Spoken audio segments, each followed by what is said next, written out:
마태복음 14장 22절에서 33절 말씀 마음을 집중하시고 함께 읽어보겠습니다.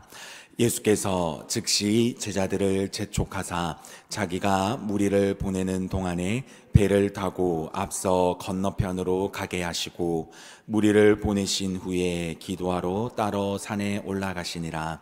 저물매 거기 혼자 계시더니 배가 이미 육지에서 술이나 떨어져 바람이 거스름으로 물결과 말미암아 고난을 당하더라. 밤 사경에 예수께서 바다 위로 걸어서 제자들에게 오시니 제자들이 그가 바다 위로 걸어오심을 보고 놀라 유령이라 하며 무서워하여 소리 지르거늘 예수께서 즉시 이르시되 안심하라 나니 두려워하지 말라. 베드로가 대답하여 이르되 주여 만일 주님이시거든 나를 명하사 물 위로 오라 하소서 하니 오라 하시니 베드로가 배에서 내려 물 위로 걸어서 예수께로 가되 바람이 보고 무서워 빠져가는지라 소리질러 이르되 주여 나를 구원하소서 하니 예수께서 즉시 손을 내밀어 그를 붙잡으시며 이르시되 믿음이 작은 자여 왜 의심하였느냐 하시고 배에 함께 오름에 바람이 그치는지라. 배에 있는 사람들이 예수께 절하여 이르되 진실로 하나님의 아들이로소이다 하더라. 아멘. 오늘 함께 은혜 나누실 말씀의 제목은 폭풍 속을 걷고 있어도 라는 제목으로 함께 은혜의 말씀 우리 나누도록 하겠습니다. 작년에 있었던 일을 소개하며 설교를 시작을 하려 합니다. 작년에 한 찬양이 이제 우리나라에 발매가 되었습니다. 어느 때와 다름없이 찬양이 발매가 되면 이제 많은 사람들이 교회를 다니시는 크리스찬들이 듣고 또 예배 때 쓰는 음악을 만들었구나, 또 우리가 예배 때 사용하는 음악을 이제 이 찬양을 들으면서 이 찬양을 부르면 되겠구나 라는 생각으로 이제 사람들이 이 찬양을 듣기 시작했습니다. 그런데 이 찬양이 발매가 되고 나서 찬양 영상과 또 예배 영상이 유튜브와 또 많은 SNS를 통해 소개가 되면서 일이 발생하게 됩니다. 이 찬양이 유튜브와 또 많은 SNS를 통하여 발매가 되면서 발매된 이후에 다른 찬양들하고는 다르게 이런 댓글과 또 이런 문의를 참 많이 받아왔다라고 이야기합니다. 이런 댓글들이 많이 달렸다고 합니다. 저는 사실 무교인데 이 찬양을 듣고 마음이 많이 녹았습니다. 저는 솔직히 불교에 가까운 사람인데 이 노래는 이상하게 제 마음을 감동시키네요. 즉 기독교인들에게도 크게 다가왔었던 찬양이었지만 반대로 비기독교인들에게도 이 찬양이 전해지자 마음이 열리고 무언가 모르는 위로를 받았다. 심지어 이 찬양을 듣고 나서 한번 교회를 다녀보고 싶다라는 반응이 빗발쳤다라고 합니다. 사실 작년에 나온 찬양이라 아시는 분들도 계시고 또 모르시는 분들도 계실 수도 있습니다. 이 찬양의 제목은 혼자 걷지 않을 거예요 라는 찬양입니다. 지금도 인터넷에 검색을 해보면 이 찬양 리스트에 지금 1위를 달리고 있는 찬양입니다. 찬양이 길지가 않습니다. 찬양의 가사가 이렇습니다. 그대 폭풍 속을 걷고 있을 때, 비바람을 마주해야 할 때, 불빛조차 보이지 않아도 그대 혼자 걷지 않을 거예요. 두려움 앞에서 하늘을 보아요. 외로운 그대여 걱정 마요. 꿈꾸는 그 길을 걷고 걸어요. 그대 혼자 걷지 않을 거예요. 이 찬양은요, 잠언 16장 9절을 토대로 만들었다라고 합니다. 이 찬양을 만들 때 처음부터 기독교인들 뿐만이 아니라 바로 비기독교인들까지 전하기 위하여서 기독교의 색깔을 살짝 빼고 누구나 들어도 이게 굉장히 부드럽고 또 멜로디도 어려운 멜로디를 사용하지 않아서 이 기독교인들 뿐만이 아니라 비기독교인들이 들어도 위화감이 느껴지지 않게 찬양을 만들었다라는 그 찬양의 작곡가의 비하인드 스토리가 있었습니다.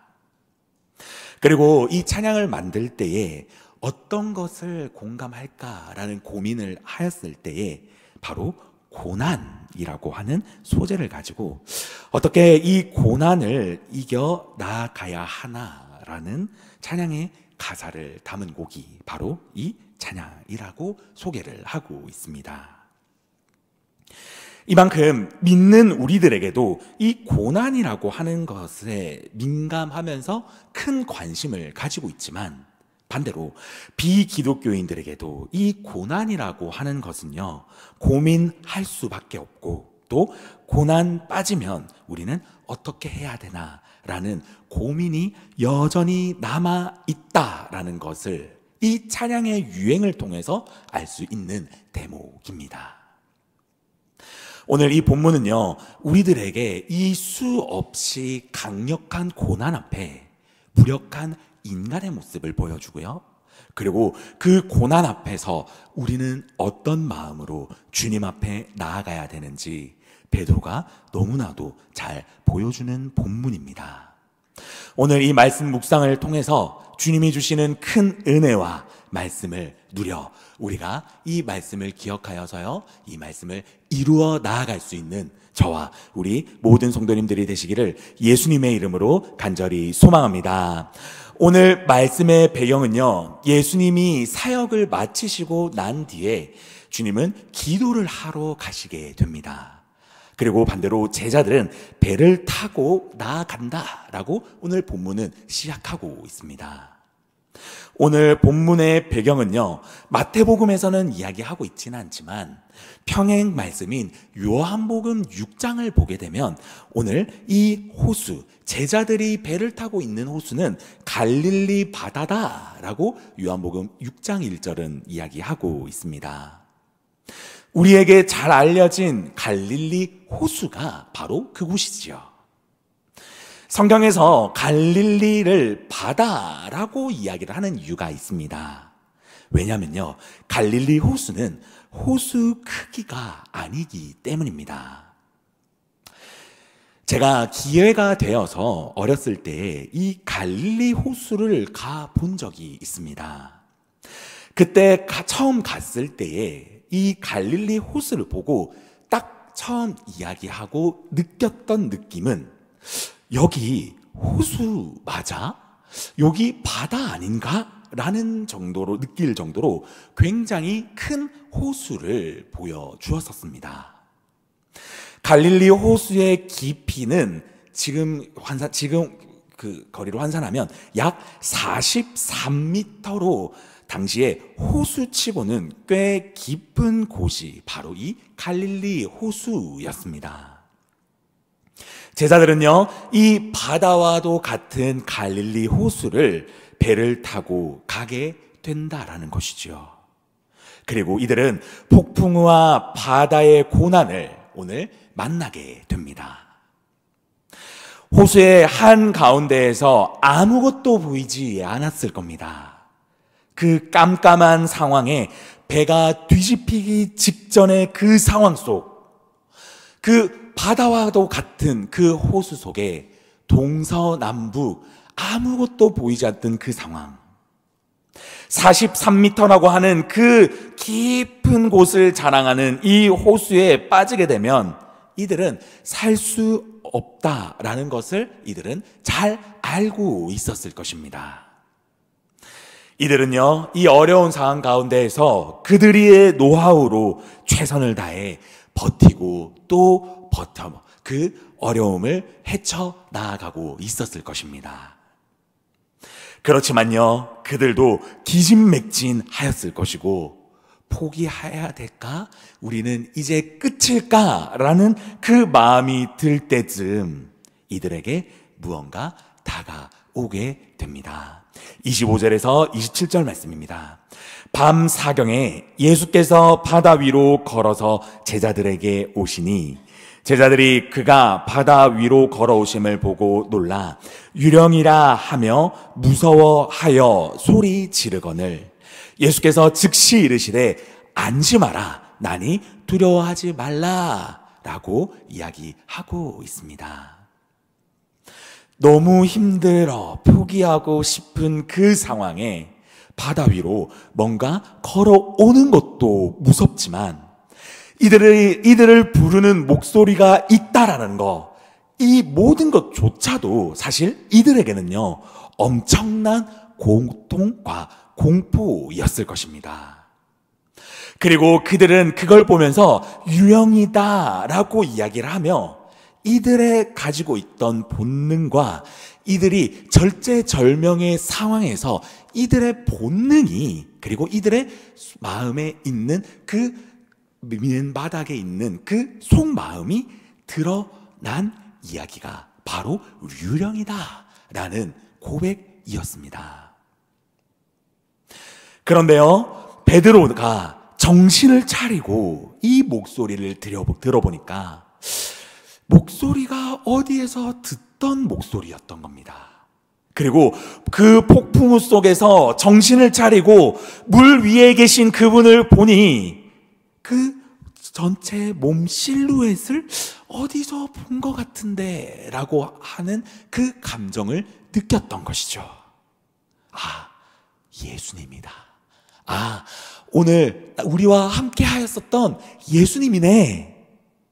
그런데 이 베드로마저도요, 그 목소리와 실루엣을 보았지만, 예수님이라는 느낌을 받았지만, 이 베드로마저도 확신이 들지 않았던 것입니다.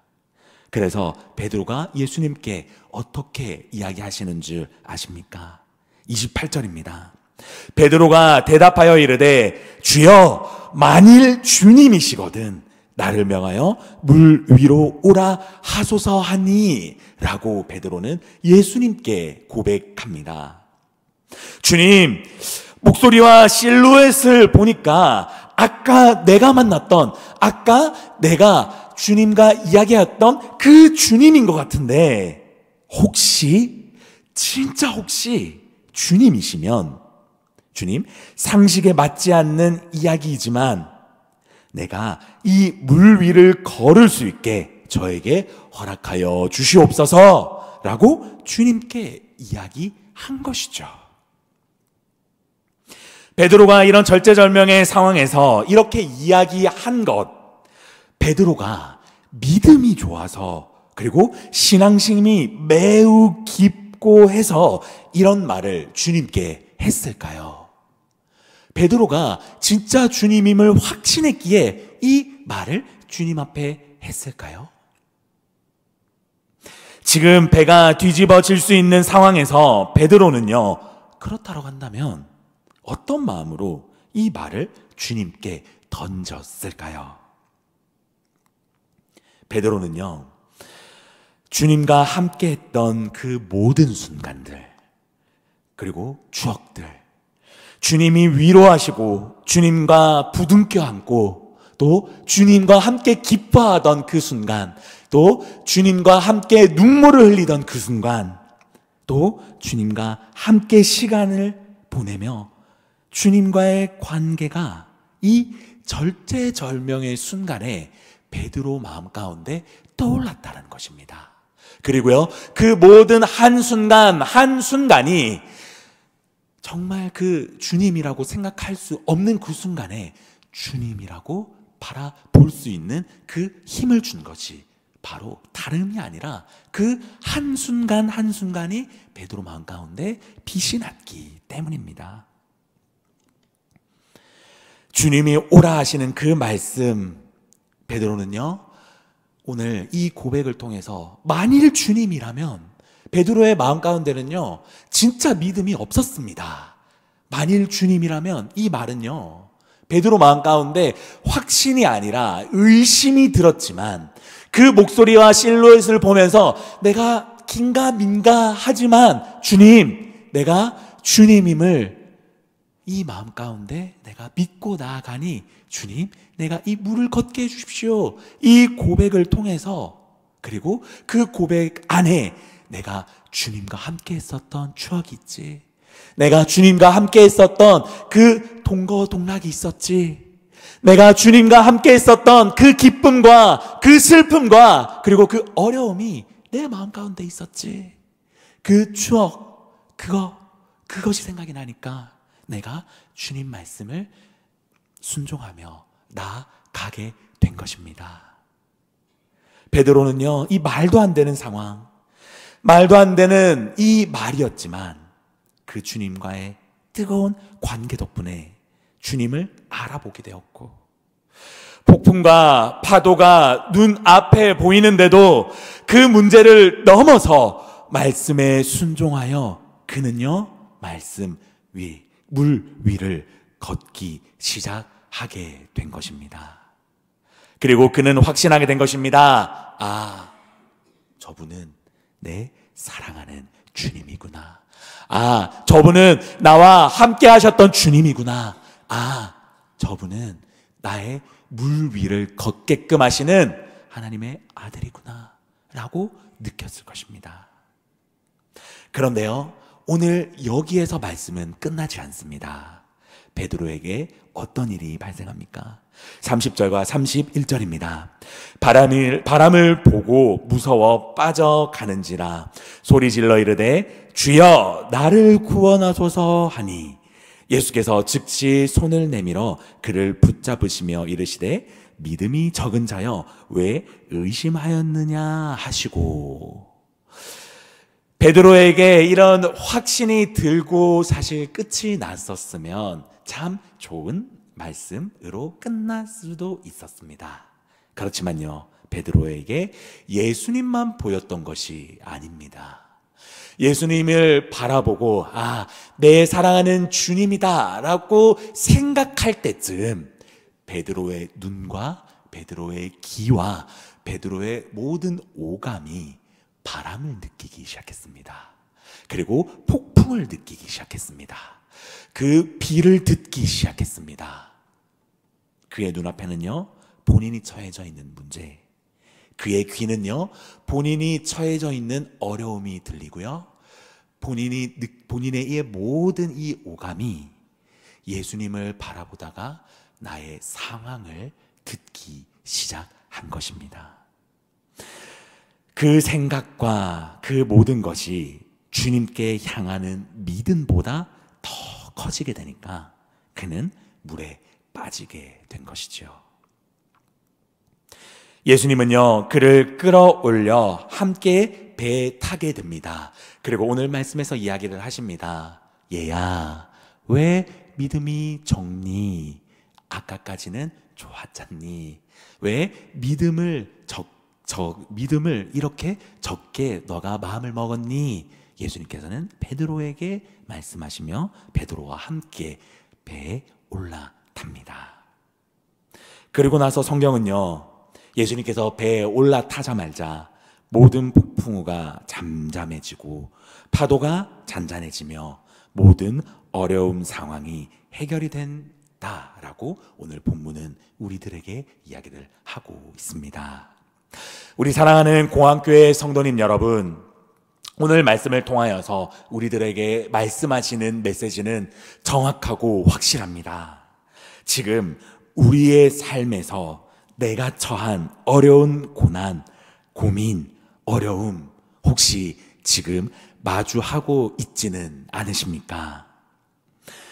고난이 없는 사람, 고민이 없는 사람, 어려움이 없는 인생은 단 한 인생도 없습니다. 단지 그 고난의 때에 내가 어떤 선택을 하는지 다를 뿐입니다. 우리 사랑하는 성도님 여러분들은 이 어려움 중에 혹시나 오늘 이 예배 중에 어려움이 있다라고 한다면 이 폭풍과 같은 큰 파도로 인하여 감당이 어려운 이 고난 앞에 지금 어떤 선택과 또 나의 시선과 나의 마음이 어디를 향하고 계십니까? 혹시 지금 뒤집어질 것 같은 그 배와 같이 나의 경험과 나의 신념만을 가지고 버티는 게 답이다. 조금만 더 버텨보자. 내가 이 배에 내리지 않고 있다라고 한다면 내가 이것을 지나갈 수 있다라는 마음으로 혹시 이 어려움을 겪고 계시지는 않으십니까? 그런 우리의 마음 가운데, 그런 우리의 생각 가운데, 그런 우리의 모든 생활 가운데 오늘 본문은요, 우리들에게 고난에 대해 분명히 말씀하시고 계십니다.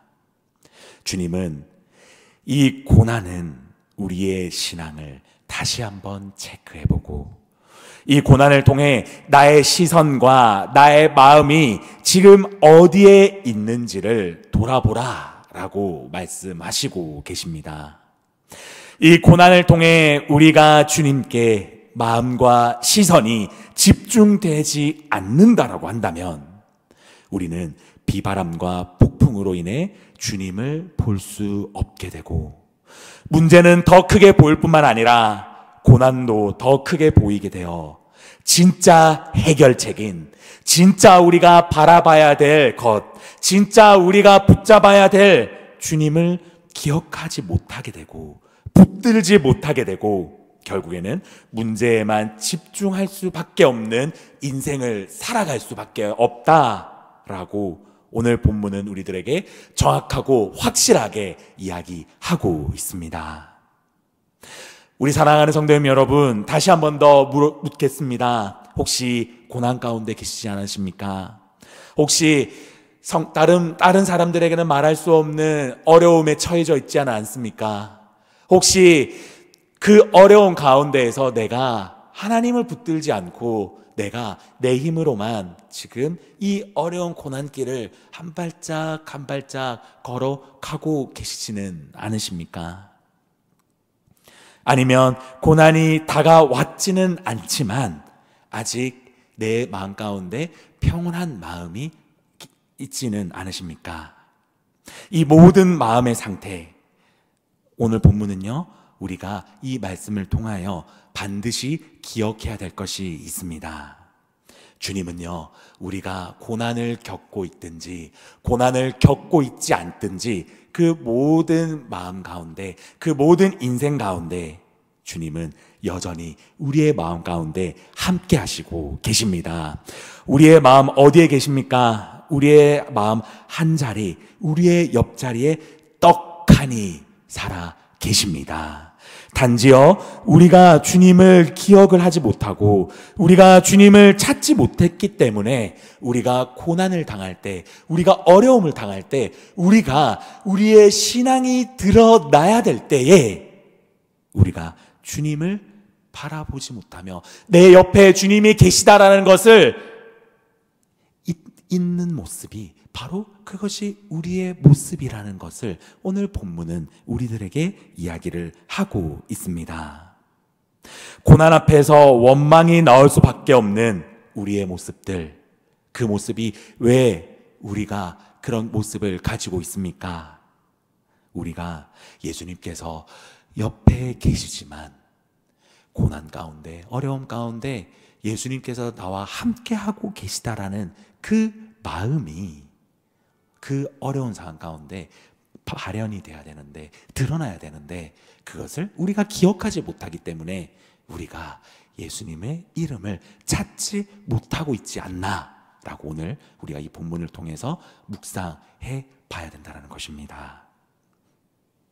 그렇다고 한다면요, 이 고난 앞에서, 그리고 고난이 우리에게 다가왔을 때 우리는 어떻게 해야 되는 것입니까? 폭풍 속 아무도 주님을 기억하지 못할 때 그 배 안에, 그 폭풍 속에서 제자들은요, 예수님을 아무도 기억하지 못했습니다. 그 폭풍 속에서 그 배 안에 제자들은요, 예수님과 계속적으로 함께 하였고 예수님의 기적을 보면서 예수님이 구원자임을 떡하니 알고 있었지만 예수님이 나의 구원자임을 우리가 그때 드러내야 될 때 제자들은요, 아무도 기억하지 못했습니다. 아무도 예수의 이름을 구하지 못했습니다. 단 한 사람, 베드로는요, 이 어려운 고난 가운데 주님께서 만져주시고 주님께서 나와 함께 하시며 주님과 함께 하시며 주님과 함께 웃고 또 주님과 함께 위로받으며 그 따스한 주님과의 추억, 주님의 사랑이 되시는 그 주님을 베드로는 그 고난 가운데 기억했기에 주님의 말씀에 순종하고 기적을 경험한 것처럼 오늘 우리도요, 주님과의 그 뜨거운 추억을 오늘 우리가 다시 떠올려야 될 줄 믿습니다. 주님의 만져주심, 주님의 사랑, 내가 주님과 함께 했었지, 내가 그 기도의 자리에서, 그 예배의 자리에서 주님께서 나의 마음을 뜨겁게 만져주셨지 라는 그 주님과의 추억, 우리가 그 추억이 있지 않으십니까?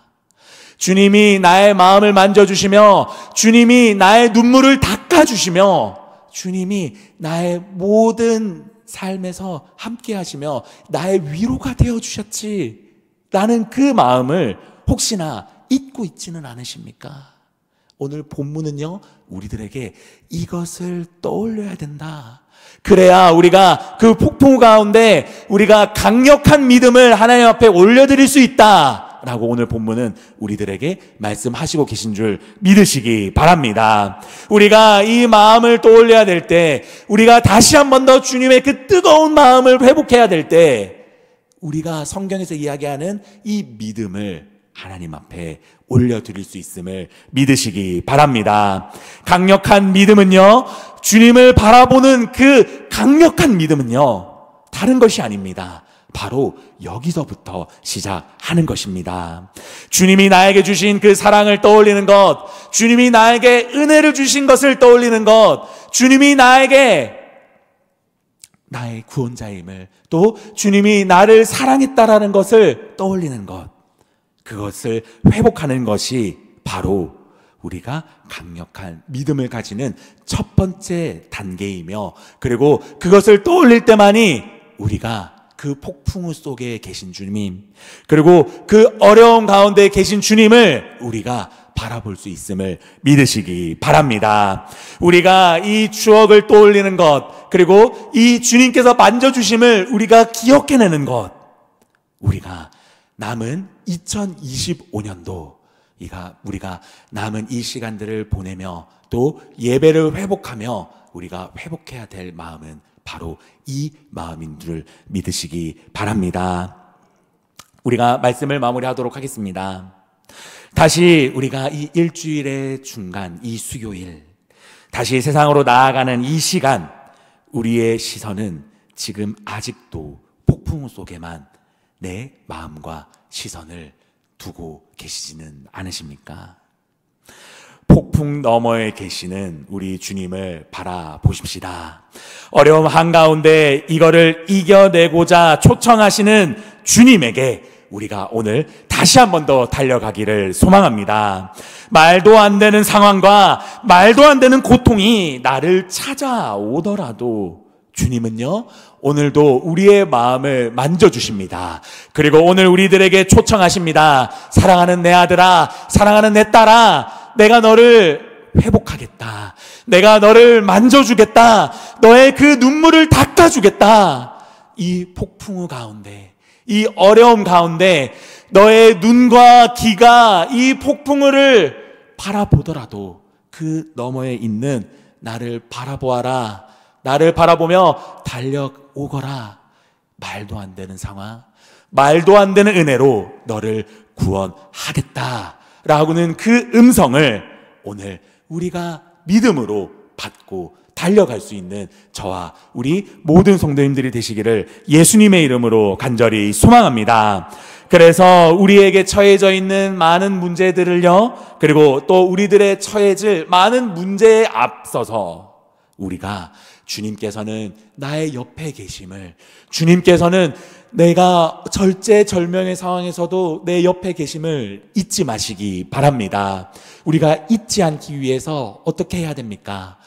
우리가 이 예배의 회복, 그리고 우리가 하나님 앞에서의 이 예배의 회복 가운데 있어서 먼저 우리의 주님과의 추억, 주님이 나의 마음을 만져주셨던 추억, 주님과 동거동락하며 기쁨과 슬픔과 위로하셨던 그 은혜를 다시 한 번 더 떠올리며, 더욱더 큰 은혜를 나에게 부어주시옵소서.